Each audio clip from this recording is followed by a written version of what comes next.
बिस्मिल्लाहिर्रहमानिर्रहीम। अस्सलाम वालेकुम व्यूवर्स, कैसे हैं जी? आप सब ठीक ठाक हैं?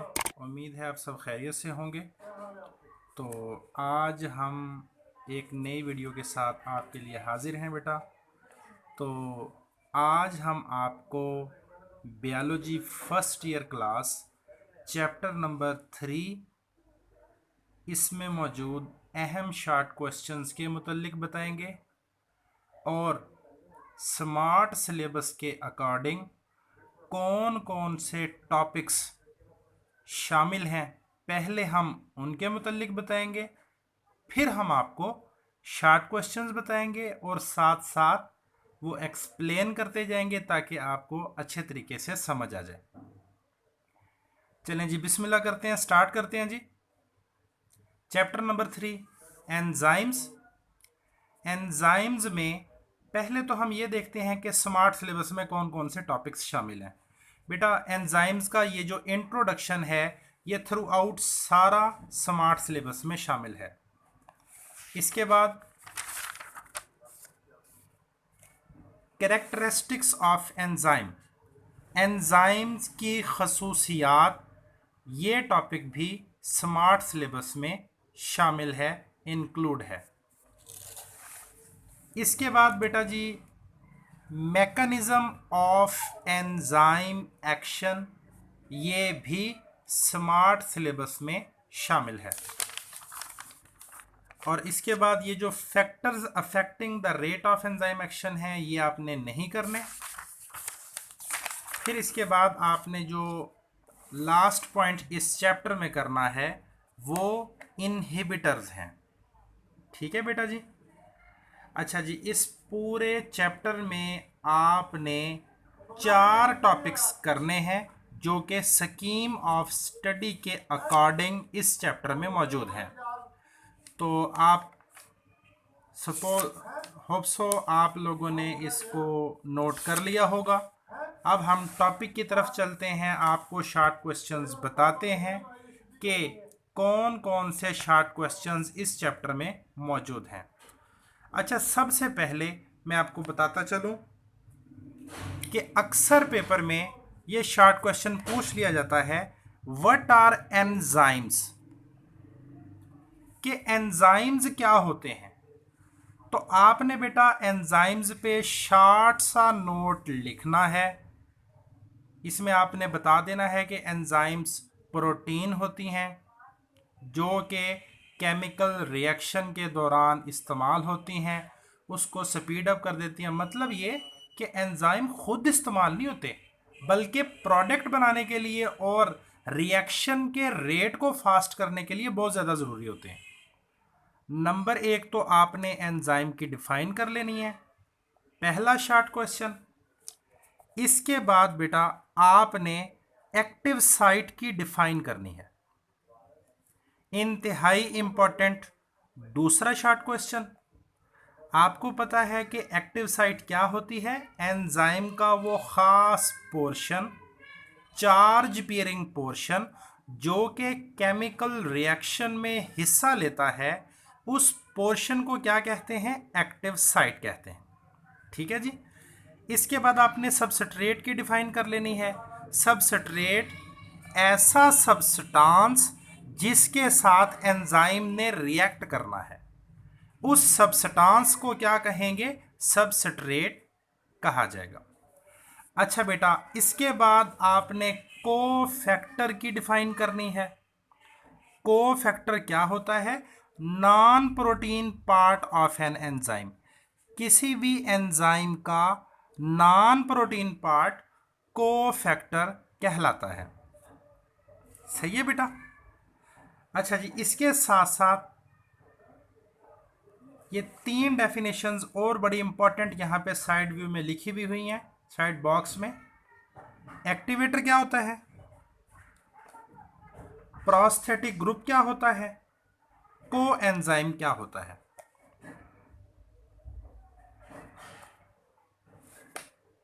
जैसा कि यहाँ पे ये एक्टिवेटर की डिफाइन आपको नजर आ रही होगी, some enzymes use metal ion as cofactor known as activator. If it is an inorganic ion. मिसालें यहाँ पे दे दी हैं। ये जो मेटल आयंस हैं ये एक्टिवेटर के तौर पे भी काम करेंगे। अच्छा बेटा, प्रोस्थेटिक ग्रुप क्या है और कोएंजाइम क्या है, अब ये मैं आपको बताता हूं। बेटा, अगर नॉन प्रोटीन पार्ट एंजाइम के साथ टाइटली बाउंड हो तो वो प्रोस्थेटिक ग्रुप कहलाएगा, और अगर नॉन प्रोटीन पार्ट प्रोटीन के साथ लूजली अटैच होगा तो वो कोएंजाइम कहलाएगा। समझ आ गई आप लोगों को? चलें जी, अब नेक्स्ट पेज पे चलते हैं।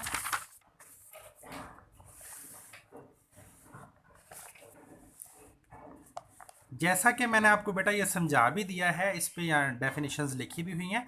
When non protein part is covalently bound, मजबूती से जुड़ा हो टू द एंजाइम, एंजाइम के साथ, that part is known as prosthetic group. फिर उसको हम क्या कहेंगे? प्रोस्थेटिक ग्रुप कहेंगे। सही है बेटा? अच्छा बेटा, इसके बाद मैं आपको एक और शॉर्ट क्वेश्चन बता दूं जो अक्सर पेपर में आता है। यहाँ ये साइड बॉक्स में वैसे लिखा भी हुआ है कि differentiate between apo enzyme and holo enzyme, कि एपो एंजाइम और होलो एंजाइम में क्या फ़र्क है। तो आपने बेटा बताना है एपो एंजाइम क्या होगा। Apoenzyme, an enzyme without non protein part is known as apoenzyme. ठीक है जी? It is inactive form of enzyme. ये एंजाइम की कौन सी फॉर्म है? इनएक्टिव फॉर्म है। अच्छा, इसके साथ साथ जो होलो एंजाइम है, होलो एंजाइम क्या होता है? Complete enzyme including cofactor. ये आपने याद रखना है। होलो एंजाइम क्या होगा? ऐसा एंजाइम जिसमें कोफैक्टर साथ जुड़ा होगा उसको हम क्या कहेंगे? होलो एंजाइम कहेंगे। और ऐसा एंजाइम जिसमें कोफैक्टर जुड़ा हुआ नहीं होगा उसे एपो एंजाइम कहेंगे। ये आपने याद रखना है बेटा। ठीक है? एपो एंजाइम क्या होगा? ऐसा एंजाइम जिसमें नॉन प्रोटीन पार्ट मौजूद नहीं होगा। होलो एंजाइम में एंजाइम के साथ नॉन प्रोटीन पार्ट जुड़ा होगा। सही है बेटा? अच्छा जी, ये आपने कर लेना है। इसके बाद हम चलते हैं कैरेक्टरिस्टिक्स ऑफ एंजाइम की तरफ। ये जो एंजाइम की चंद एक अहम खसूसियात हैं जो अक्सर पूछ ली जाती हैं, तो ये आपने ज़रूर कर लेनी है बेटा। जैसे लिखा हुआ है ना, all enzymes are globular protein. सारे एंजाइम्स क्या होते हैं? ग्लोबुलर प्रोटीन होते हैं। They increase the rate of reaction without being themselves being used up. ये खुद इस्तेमाल नहीं होते लेकिन रिएक्शन की रफ्तार को तेज कर देते हैं। There presence does not affect the nature and properties of and product. इनकी मौजूदगी प्रोडक्ट पर असरअंदाज नहीं होगी। मतलब ये कि रिएक्शन के दौरान ये इस्तेमाल नहीं होंगी और ना ही बनने वाले प्रोडक्ट पर असरअंदाज होंगी। और एंजाइम की बहुत थोड़ी सी मिकदार जो है वो केमिकल रिएक्शन की रफ्तार को बहुत ज़्यादा तेज़ कर देती है। इसी तरह एंजाइम जो है ना बेटा बहुत ज़्यादा स्पेसिफिक होते हैं। जैसे एक ताले को खोलने के लिए एक चाबी की ज़रूरत होती है, सेम इसी तरह एक रिएक्शन को कैटलाइज करने के लिए एक मखसूस एंजाइम की ज़रूरत होती है। यहाँ लिखा भी हुआ है, enzyme is highly specific in action. A single enzyme catalyse only a single substrate और अ ग्रुप ऑफ सबस्ट्रेट। ठीक है बेटा? बाकी इसमें बड़ा सिंपल से सारा कुछ ये लिखा हुआ है, ऐसे आप खुद रीड कर सकते हैं। चूंकि हमारा टॉपिक शॉर्ट क्वेश्चंस से रिलेटेड है, तो अब हम आगे वाले टॉपिक की तरफ चलते हैं बेटा।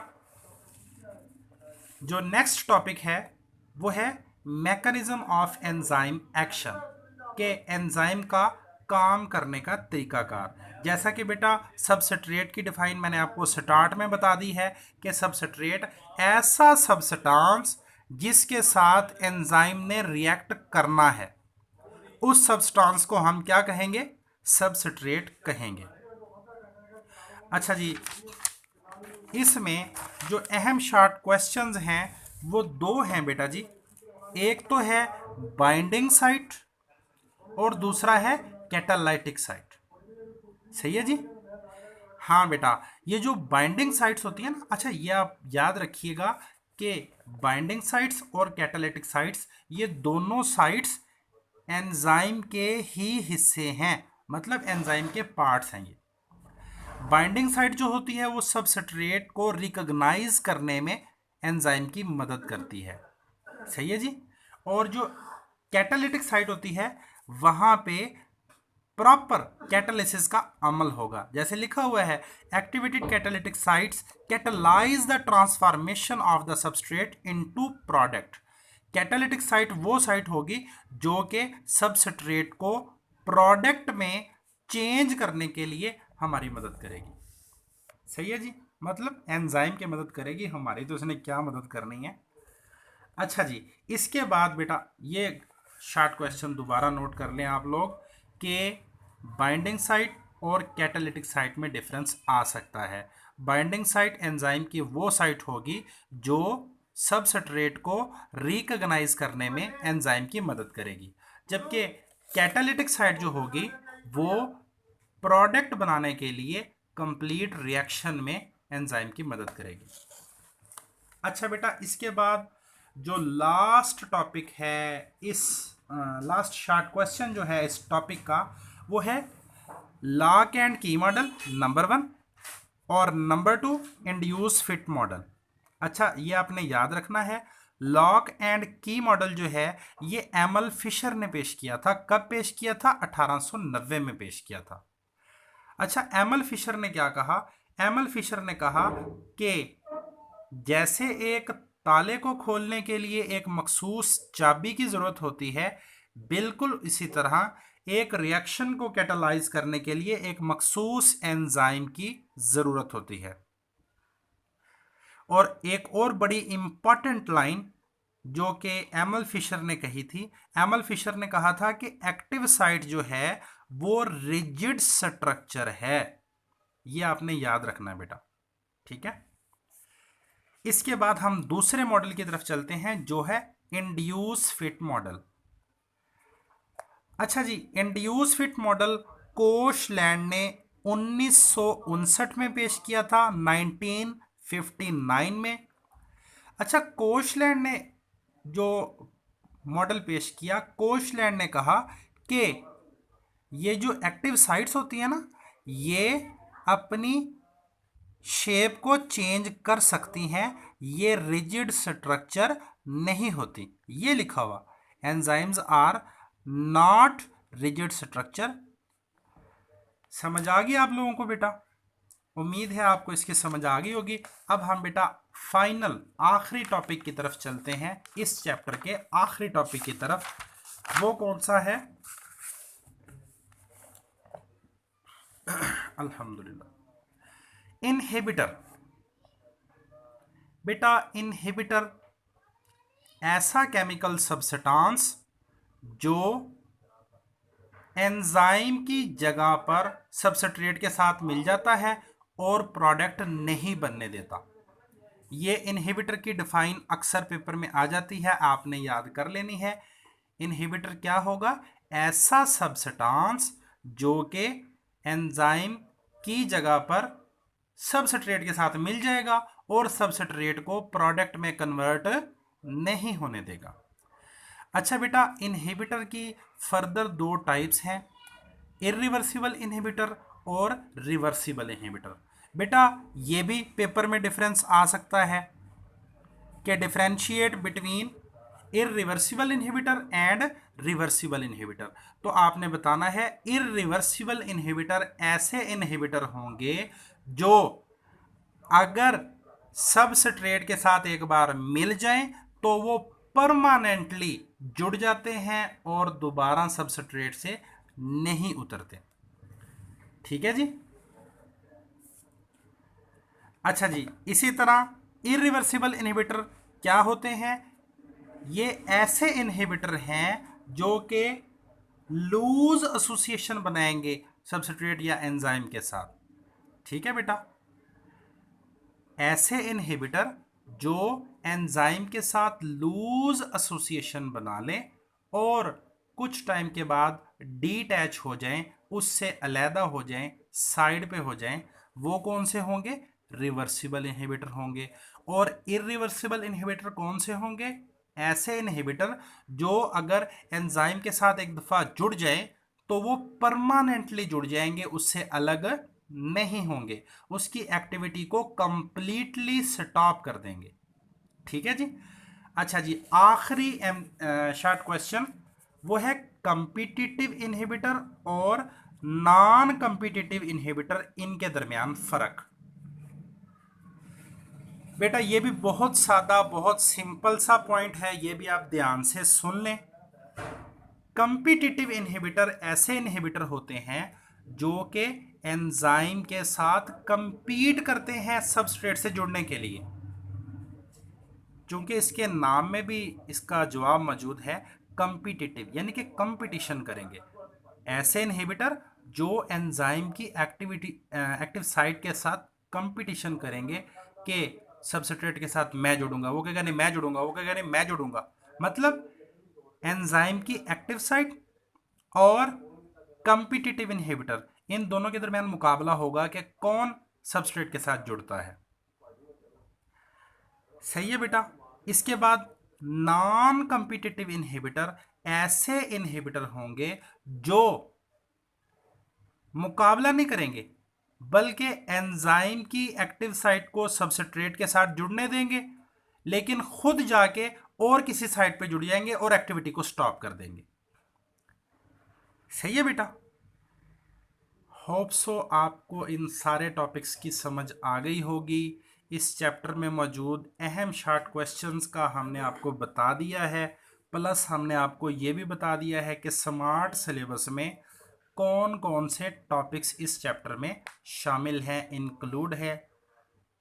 तो बेटा अगर आपको किसी भी पॉइंट की समझ नहीं आई तो आप कमेंट सेक्शन में आके क्वेश्चंस पूछ सकते हैं, हम इंशाल्लाह आपको फौरी रिप्लाई करेंगे, दोबारा इंशाल्लाह आप लोगों को समझा दिया जाएगा।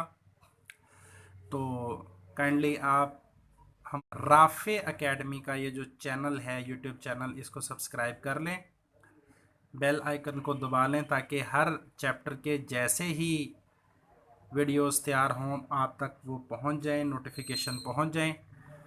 खुश रहें, स्टे ब्लेस्ड, अल्लाह हाफिज़।